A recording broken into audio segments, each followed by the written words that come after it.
vuelto a pasar por el lugar, pero es probable que todavía exista. Es posible, eso sí, que tenga un todo por 2 pesos desdibujando la entrada. Nuestra pieza estaba en el segundo patio. Me gustaba vivir en ese islote urbano en el que todos nos conocíamos. Se ingresaba transponiendo un largo zaguán. Recuerdo la puerta de ese zaguán, alta, verde y rematada en una banderola. Permitía la entrada a un lugar fresco y oscuro al que mamá me prohibía ir, especialmente a la hora de la siesta. Eran tiempos en los que yo no entendía de las violencias y deseos que el lugar prometía. Como todo lo prohibido, era el rincón especialmente anhelado. Tenía un costado fascinante que una tarde de desobediencia descubrí. Me había sentado en el piso, fantaseando hasta el hartazgo con los arabescos de las baldosas. Cuando alcé la mirada, encontré que estaba frente al más deslumbrante, increíble, inimaginado, un espectáculo que podía ser la mejor fantasía en mis 6 años. Un haz de luz se abría en abanico desde una ínfima abertura de la banderola, contrastando en la penumbra del zaguán. En los rayos plasmados sobre uno de los muros cabalgaban patas arriba personas, perros, caballos y otros duendes ciudadanos en una azarosa circulación hacia la nada. Durante años recordé la visión interrumpida por la llegada de mi madre, que, hecha una valquiria santiagueña y armada de la más amenazante de las boyero, me corrió conventillo adentro. No hace mucho alguien me develó que las imágenes que mi mente infantil adjudicó a las más fantasmagóricas razones no eran, ni más ni menos, que el efecto de luz que permite el registro fotográfico. Pero más entretenidos eran mis fantasmas. El conventillo era mi barrio. Toda la complejidad urbana se reproducía de puertas adentro, con particularidades que se perdieron en la historia. Éramos una estrecha vecindad hermanada por la pobreza. No me regodeo de ello, pero siento que por lo menos éramos pobres. Miles de pobres que nos apiñábamos en la capital tras el sueño del trabajo, a diferencia de los miles de excluidos que inundan hoy el país todo, sin ningún sueño. Mi madre, casi un prototipo de los habitantes del conventillo, había sido una madre niña del interior, expulsada de su casa por un padre escaso de bienes, pero repleto de dogmas y violencia. Casi analfabeta, mientras acunaba a la niña que crecía mirándolo con sus ojos azules, de un padre que nunca conoció, se fue a Buenos Aires. Lo hizo con su único saber canjeable: sacar mugre ajena. No sé si hubo otros lugares. Lo cierto es que la primera casa que recuerdo es la pieza en el conventillo. Era un lugar de adultos. La otra niña que vivía en el lugar nunca me dirigió la palabra. En realidad, Lucerito López vivía dentro de lo que había sido el departamento de servicio del Petit Hotel que devino en conventillo. El lugar era una separación espacial, con pretensiones de separación de clases. El padre de Lucerito era maestranza en el Banco Central, lo cual hacía sentir a don López muy por encima de esa caterva de italianos de hablar atravesado, prostitutas de origen variado y provincianos analfabetos. Hasta el don con el que se lo designaba le adjudicaba un lustre especial. Los demás éramos la Elvira, la abuela Mercedes o el Tano Portos, así a secas, solo decorados por el artículo, ese que la maestra de segundo ponía tanto empeño por eliminar de mis oraciones. Nunca me importó que Lucerito no me mirara cuando los feriados pasaba junto a mí, hecho un primor de volados y sandalias blancas. Justamente eran esas sandalias blancas las que me despertaban un costado poco santo. Años después, cuando ya vivía en Dock Sud, me di cuenta cuánto anhelaba una revancha por esas llamativas, odiosas e inalcanzables sandalias blancas. Nos habíamos mudado, pero mi madre seguía mandándome a la escuela del centro. Ella convivía con nosotros y con ellos los hijos de jardineros, mucamas y sirvientes varios, y los otros, los hijos de clase media, propietarios del espacio, esa parodia igualitaria con la que se disfraza la escuela. En mi caso, el racismo me salvaba la genética gringa que afloraba en mi pelo rubio y mis ojos celestes. era la más linda del grado. Pero a no engañarse, igual era diferente.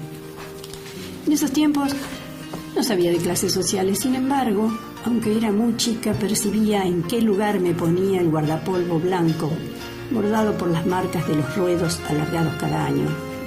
Sabía también que las zapatillas eran carné de pobre, aunque mi vieja las lavara minuciosamente cada día y las blanqueara con tiza para aumentar el primor. En aquel entorno resultó maravillosa la llegada de la señora.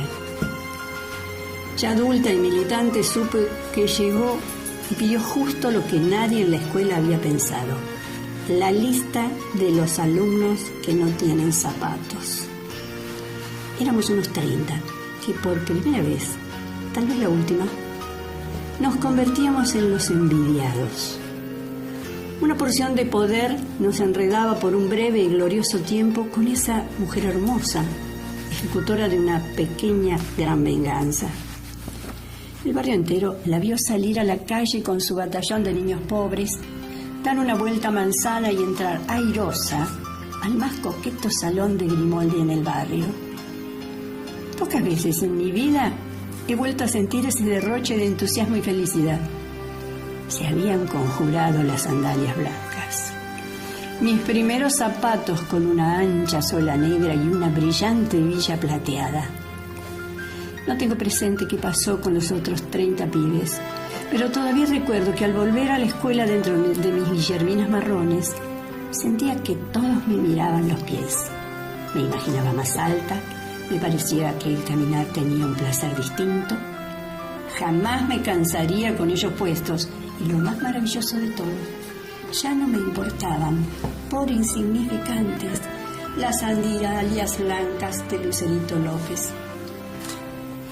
Con los años, la militancia me colocó muy lejos del peronismo, pero jamás pude hacer un análisis objetivo de Eva, la señora que le puso a mi infancia la fantasía igualitaria en forma de zapatos. Lo más nítido de mis recuerdos de esa época es la imagen de mi madre moviéndose con su armónico 1,50 m, contemplando el mundo desde allí con la misma actitud regia de una muchacha Watusi. Era joven y hermosa en esos tiempos, con una belleza simple y sin adornos, que le hizo blanco con la misma intensidad de elogios y de acosos.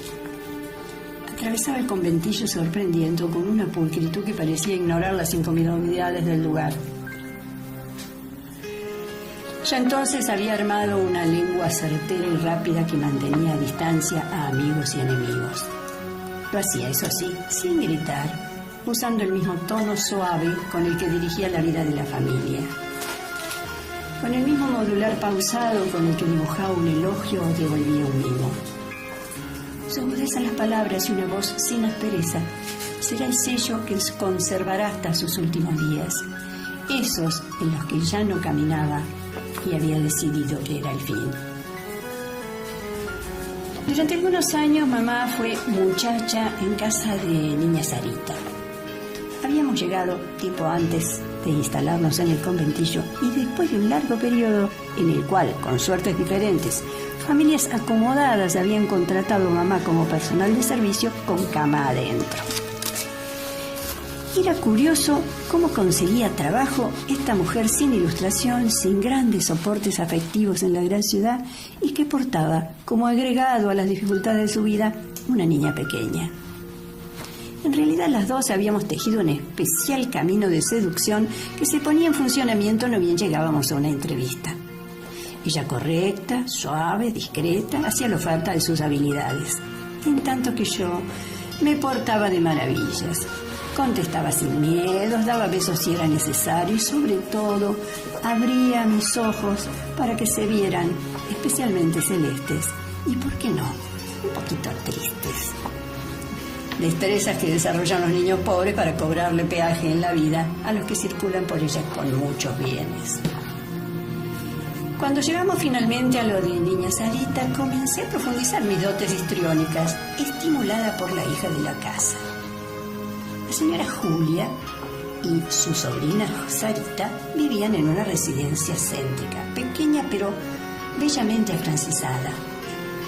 adornada por un elegante cancel de hierro y balcones labrados que jugaban con el jacarandá de la vereda.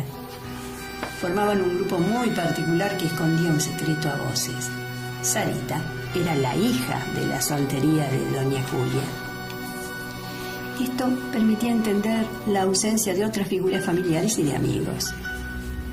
Eran tiempos de absurdas condenas y la burguesía castigaba especialmente las transgresiones a la moralina de la época.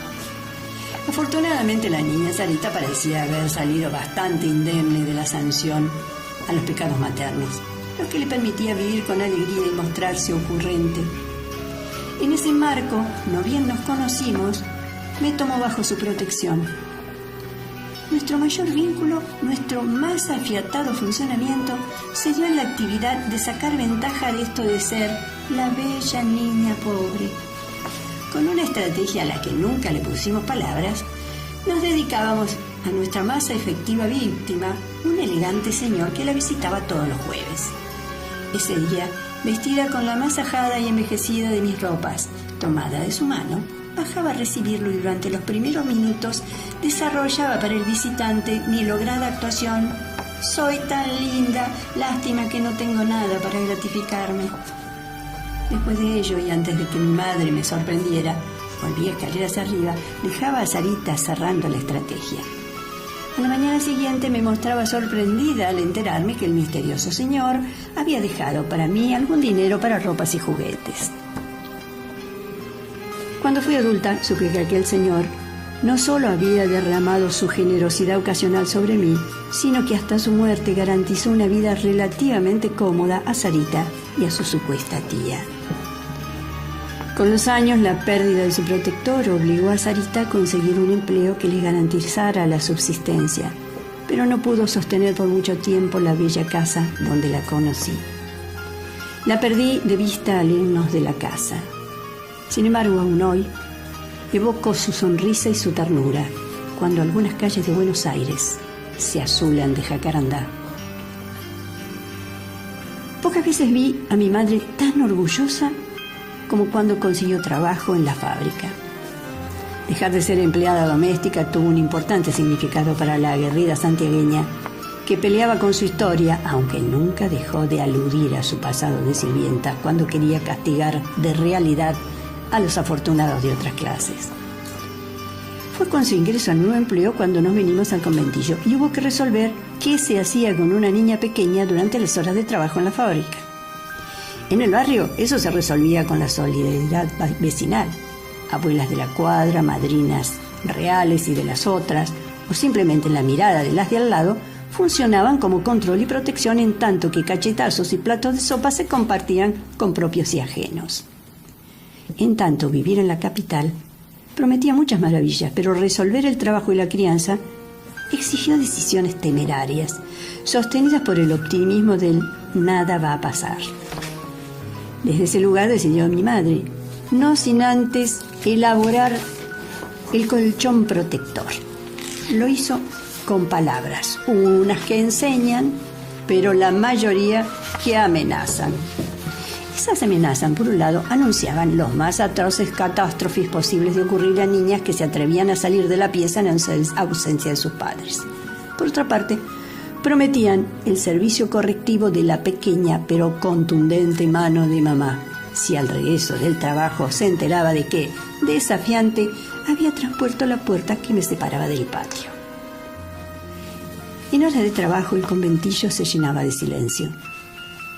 Me despertaba cuando mi madre ya se había ido, pero aún humeaba el jarro de mate cocido tapado con un platito sobre el primus, y estaban listas las rodajas de galleta con dulce de leche que me apuraba en devorar. Después de esto, solo quedaba vestirme e iniciar un mundo de fantasías en un cuarto de 4x5 y pocas pertenencias. La tranquilidad del caserón me animaba a las transgresiones. Se iniciaban a veces con la búsqueda de florcitas y bellas ramas de las macetas del patio, las más apropiadas para elaborar complejas comidas para maridos e hijos imaginarios. Un buen pretexto para salir era controlar la comida del canario de una de las vecinas.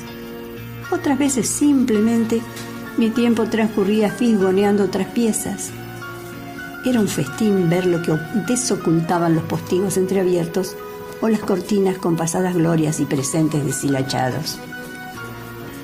Las excursiones por el territorio prohibido eran breves. Sin embargo, un día, haciendo gala de osadía, llegué hasta el primer patio y tuve la sorpresa de encontrar a una hora tan avanzada de la mañana a dos de las habitantes del lugar a las que no conocía.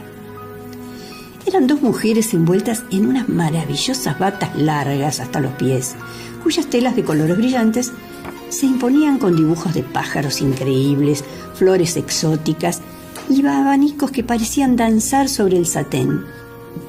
Lo que hacían también me atrapó por lo inesperado.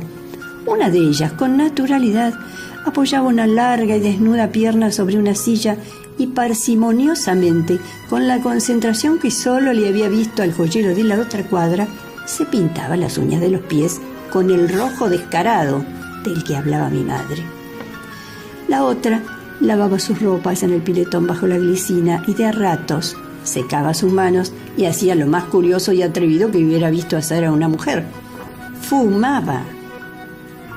Después de aquella primera visión, di media vuelta y llena de excitación, corrí a encerrarme a una pieza. Hasta el regreso de mamá no paré de revivir la escena. Con la emoción del encuentro, el día había pasado rápidamente. Solo debía esforzarme para que no se notara ni la desobediente osadía, ni la decisión tomada. Mañana volveré a deslizarme hasta el primer patio. Así lo hice, inaugurando con aquellas extrañas damas a las que los adultos aludían con muecas y guiños extraños, una festiva complicidad. Vencida mi timidez inicial, se volvieron parte de mis juegos, fuente de mis indiscretas preguntas y proveedoras de dulzuras desconocidas por mí hasta ese momento, los gloriosos Cerizet. No creo que mi madre ignorara en su totalidad mis aventuras matutinas. Era imposible de justificar la presencia en mi ropa algunas veces de un fuerte aroma a tulipán negro. O cuando olvidaba que mis manos sucias no terminaban de ocultar unas uñas pequeñitas pero refulgentes de esmalte rojo. Nunca me dijo nada, limitándose muy seria a jabonar abundantemente mi cuerpo y la ropa en el fuentón de la pieza, o a frotar mis uñas con alcohol hasta que desaparecían las joyitas púrpura. Entiendo hoy que aquellas prostitutas no le hacían temer por mi seguridad. Eran mujeres peleándole una vida sin horizontes. En alguna medida sentía que las hermanaban historias de desvínculos, con elecciones diferentes, pero con una vida cotidiana que las ponía en situación de encuentro, y nada casual, en el conventillo. La casona en la que se estrechaban nuestras vidas era un espacio en el que, como todo vecindario, se tejían lazos de las más variadas tramas. Algunos se anudaban apenas con saludos apurados, otros se profundizaban con los años compartiendo los piletones del patio o con las discusiones desatadas en la cola del baño.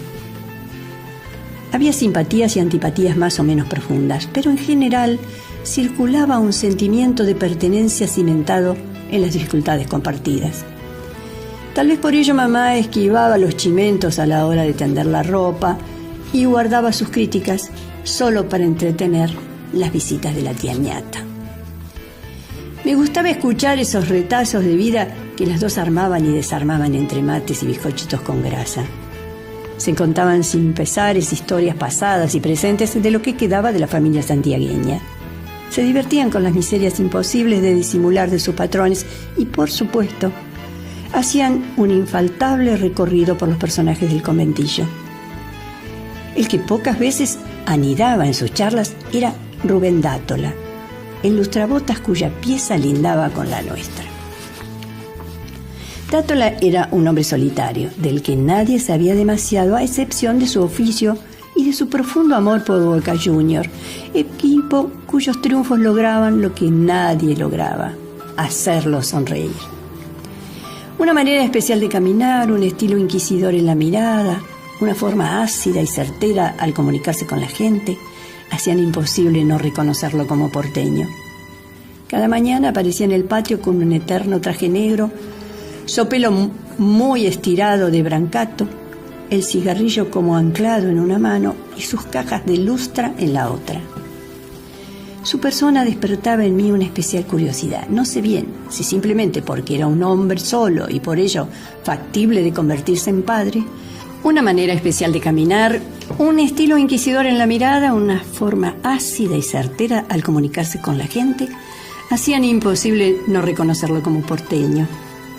Cada mañana aparecía en el patio con un eterno traje negro, su pelo muy estirado de brancato, el cigarrillo como anclado en una mano y sus cajas de lustre en la otra.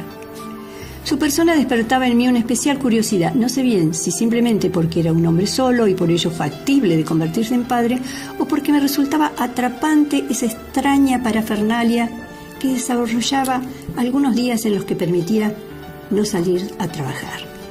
El ritual comenzaba cuando sacaba su silla al patio y con parsimonia, con meticulosidad de orfebre, desplegaba el contenido de sus maletas de lustre. Cepillos y paños, cajitas y frascos de colores y tamaños diferentes eran repasados concienzudamente y vueltos a ordenar con precisión milimétrica dentro de las cajas de madera. Me instalaba junto a él mientras iba sacando un casi centenar de objetos y resistía mis ¿para qué? Ante cada cosa. Solo se libraba de mi insistencia cuando guardaba el último objeto y se recluía en su pieza. Antes, siempre en silencio, me regalaba un guiño. Esa cariñosa complicidad se profundizó más adelante, luego de mi actuación durante el incendio que alarmó al inquilinato. Mamá me había enseñado a trabar y destrabar las puertas de acceso a la habitación a fin de garantizar mi seguridad, pero nunca me había sentido amenazada como para tener que usar llaves o pasadores. Sin embargo, una mañana ruidos extraños comenzaron a sentirse en la habitación de Dátola. Alguien comenzó a gritar y casi simultáneamente abundaron las corridas y el patio se llenó de extraños, y una densa humareda comenzó a ocultarme lo que ocurría tras los vidrios. Eso fue suficiente para que pusiera en funcionamiento la estrategia indicada en situaciones confusas y de riesgo. Le puse llave a la puerta y no abrí, aunque desde afuera intentaran convencerme de que se estaba quemando el conventillo. Lo próximo fue la entrada espectacular de lo que luego entendí era un bombero, quien tras derribar la puerta me puso a buen recaudo en la vereda.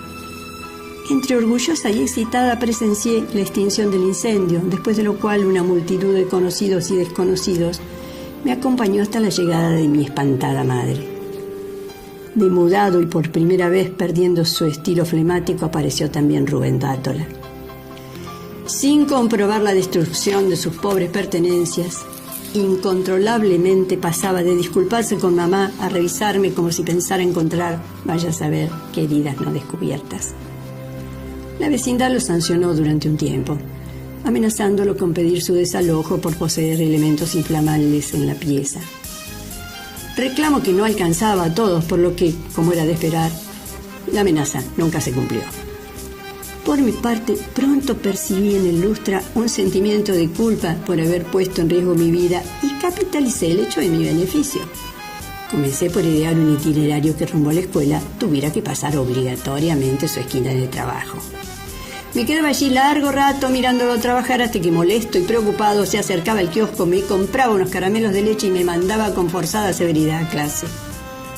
Años más tarde, cuando tuve mis gloriosos Guillermina marrones, corría hasta su parada cada mañana, ponía mi pie sobre el cajón y él lustraba mis zapatos con la misma seriedad y esmero que ponía con el mejor de sus clientes. Era una amistad de gestos leves, un golpecito en mi pie cuando terminaba de ilustrar, mi sonrisa satisfecha cuando veía su obra, su mirada evaluadora cuando mis pasos se alejaban por la vereda y un «Gracias, Rubén», disparado en el apuro por no llegar tarde. En algún momento desapareció de la esquina. Nosotros ya no vivíamos en el vecindario y yo no tenía edad aún para arrastrar a un amigo. Pero todavía hoy, cuando en la ciudad encuentro un lustrabotas, con esfuerzo reprimo el deseo de extender mi pie y decirle «¿Me lustra, Rubén?». Mi tiempo en el conventillo fue el de los dulces años para desanudar la infancia. La escuela embellecía mi letra y la calle perfeccionaba mis picardías, propias de una niña pobre en una gran ciudad. Esa etapa de nuestra vida inició prometedores cambios cuando mi madre se enamoró de un uruguayo noble y tranquilo, a quien los amigos del ring llamaban Tala. Tala Acuña y yo también nos enamoramos. Comenzamos una entrañable relación desde la primera vez en la que mi mano pequeñita se perdió en la suya, trabajada por el deporte y el esfuerzo. Nunca nos hemos dicho muchas palabras que declaren nuestro afecto, pero ambos sabemos que somos un padre y una hija que se esperaron mucho tiempo. El nacimiento de un hermano no desató en mí los clásicos celos infantiles. Siempre tuve y supe que además de amar profundamente a su hijo, estaba orgulloso de la muchachita rubia que crecía desafiante y ahora llevando su apellido. Mamá conservó siempre su gesto independiente y definió las decisiones de la familia, pero Tala curó sus manos que volvían sangrantes de la fábrica de azúcar y sobre todo curó su historia. Un día cargamos nuestras cosas en un camión que manejaba mi viejo y partimos dejando la vecindad del conventillo. Lo hicimos de mañana, cuando la casona casi vacía nos ahorraba la triste de las despedidas. Solo un gato nos miraba con fingida indiferencia desde el tapial del primer patio, y yo estaba demasiado excitada para preguntarme en ese momento qué sería de mis fantasías de zaguán. Sin embargo, cuando cerramos la cancel, sentí un estrujar dentro mío, como si un perezoso duende me anunciara que se estaba terminando la infancia.